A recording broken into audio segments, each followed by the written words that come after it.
Live from New York City, it's the Wendy Williams Show. Today, we're breaking down all of this week's hottest stories in a new Hot Talk panel. And Kate Dimmick from People's Style Watch magazine shows this season's best winter accessories. Plus, Wendy's got you covered with all of today's juicy hot topics. Now, here's Wendy.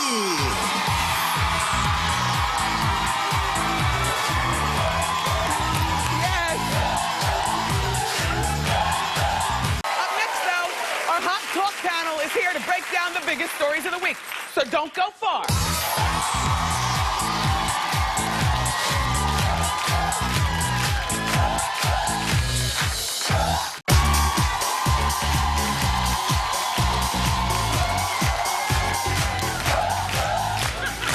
You know what I mean?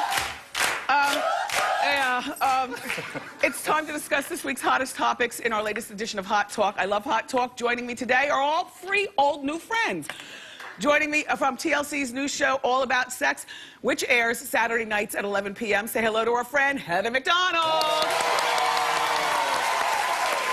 Relationship expert, Siggy Flicker. And he's the anchor of CNN Tonight. Give it up for the very controversial Don Lemon. Okay, let's get started, everyone. All right, so people are talking about NBC's new miniseries, The Slap. Remember, yesterday, Tandy Newton was here, and I said we were going to be talking about this on Hot Talk. It sparked a debate about how to handle and discipline somebody else's kid. Just take a look at this, and then we'll fight. To my cousin, the last good man in America. Joey, but Joey, you're not. Listen to me. Why are you swinging the bat at Rocco like that? You hit my child! You're not in front of the kids! They're going to come after you. This is how people get scarred for life. I'm gonna put that maniac away. They want to fight? I'm gonna destroy them. Okay. Siggy, mother of several. Yes, mother of several. You touch my kid, you end up in a body bag. No one, I'm not living in La La Land. Kids can be brats, kids can get out of hand, but it's the parents' responsibility of how they're going to handle their own child. No adult has the right to ever lift a hand on a child. And especially, it's not your child, N.O. So you don't believe in spankings either? I believe in spankings, but if I'm the parent, I'll make that decision. Right, yes. Somebody else is not going to walk over and spank my child. Okay, Don? Don't hate me, but you need to keep your kid at home. There are so many bad kids. I think, listen, I don't know if he should have smacked him across the face or her across the face like that, but when I was a kid, if I did something bad, and especially if I kicked an adult, that adult would smack me and then come home, tell my mom, and then my mom would smack me even harder. So I think we need to go back to that sort of thing. Heather? Sorry. I don't think you should hit anyone's kid. And I'm a mom, and I don't think you should hit your own. And the main reason is, it is a very litigious society we live in, and everyone's responsible. If your child went to school and had a mark on him, it would be that teacher's responsibility to ask about it and possibly call CPS on you. Now you're in a defensive mode. So I just don't think it's a smart way to go in 2015. I bet that kid won't hit anybody else. Other ways to discipline here's your what children. I say that if it wasn't such a litigious society, everybody suing each other, I would smack the heck out of some people's kids. Yes. I would. I do believe in spankings and beatdowns. Little Kevin has outgrown that right now, but if this were to happen at my house and I saw some kid swinging a bat, you most definitely believe I would march right out there. I would grab the bat from the kid, like this, and get down on his level with hot breath. What are you doing? And I know the kid on that show is only 4 years old, but it's time for him to grow up real quick, because I got something to say. And you kick me in the shin, you know what I'm going to do? I'm going to restrain you, take you in the house, because if this was a family event or, you know, there were friends over, put you in front of your mother and tell her, take you home. And I would not expect her to be my friend after that. Exactly. Because your natural reaction is, if someone hits you, regardless, your natural reaction is to hit back. I don't think he should have smacked the kid across the face, but still, some sort of something, yes, I agree. I mean, one of my sons is more difficult than the other. Yes. So when I'm at a party, like, there was a time when he was younger that I would not be comfortable with him going to someone else's house without me being there. Because he's a little more difficult. Like, not, you know, I think he's going to be okay at 30. Right now, not the best kid on the playground. Not the best. But you cop to that. Right, and I'm honest about it. But I then choose to be there. And at times when someone has been like, hey, buddy, you know, or maybe not him, but even discipline them, I'm okay with that too, because I'm there, and you know. But if someone hit my child, yes, I wouldn't sue, but yes, I'd stop being friends with them. Yes. Getting back to the topic, we have bad kids and we have good kids. Yeah.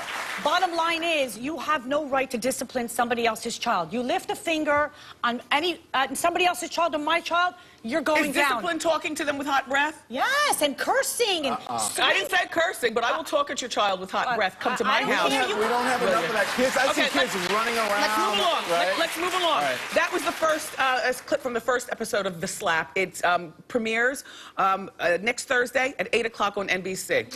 All right.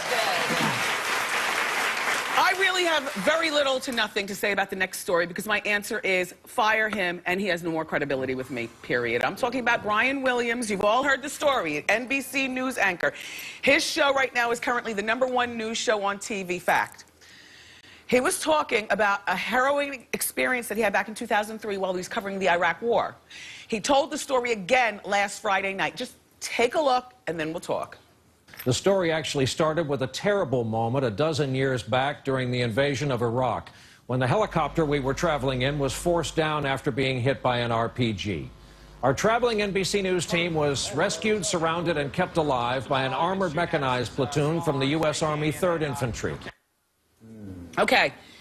He told the same story years ago on David Letterman. David Letterman actually drooled and said, I've been waiting for you to come and tell the story. After he told it, Letterman called himself. He's like, you're not a man, you're a hero. And Brian, you sat there like a narcissist and sucked it up. There are people who fight for our country every day.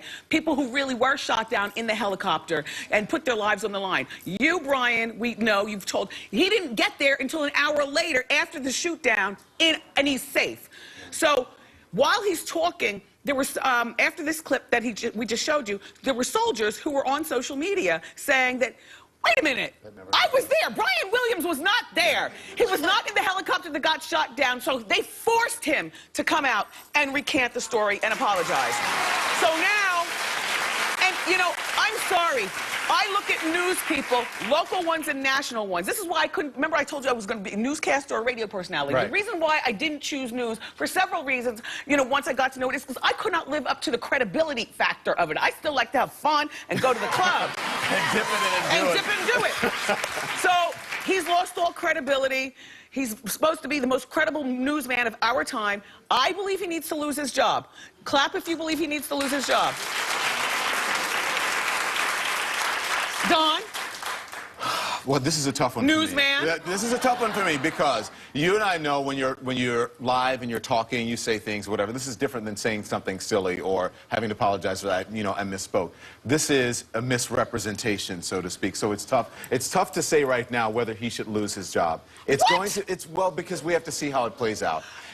But it's going to be tough for him. I think right now he should put his head down and do his job and see how the public reacts. And I'm looking for a better explanation or a more solid explanation. We don't need a better one. He lied about being a hero. He said he misremembered Yes, he said, is what he said. It happened 12 years ago. He's not an old man. What are you talking about? That's what I was going to say. I think the only way to possibly get out of this fact, because it was premeditated. He went on David Letterman, and when you go on a show on David Letterman, the producer calls you up the day before, so he knows he's telling the story. This wasn't 3 drinks into the cocktail Had it not been for party. David Letterman, that was one of the first times that he put himself in the helicopter. That was it. But I would wonder, before he had never I done wonder it. if something is going on. No, nothing is going on. He lied. I'm saying, he bragged about something that didn't happen and he got caught. He created his own drama. He deserves now his own karma. End of story. And guess what?